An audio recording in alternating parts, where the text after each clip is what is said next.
kliffen waar het vuur voor eeuwig brandt, woonde een wachter bij de golven, bij de meeuw en het zand.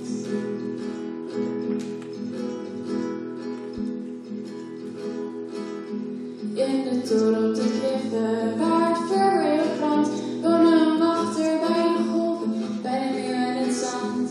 Waar de zee rustig kabbelt met een blik op zijn gezicht, werkte hij al vele jaren als bewaker van het licht.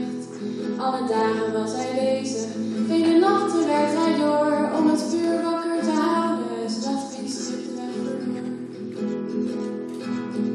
In de toren op de kliffen waar het vuur voor eeuwig brandt, woonde een wachter bij de golven, bij de meeuw en het zand. Je kon horen praten, maar geen mensen zijn erbij, tegen de golven en de rotsen, alleen die weten wat hij zei. Na een tijdje werd hij eenzaam, hij zag schimmen in de nacht. Ze dansten samen door de toren, zolang de zon werd opgewacht. Bij hem voelde hij zich veilig, bij hem was hij niet alleen. Alle plekken waar ze dansten, daar wilde hij graag heen.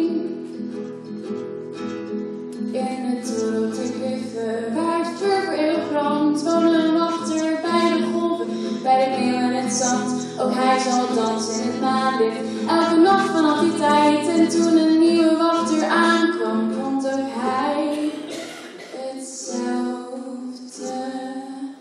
eind.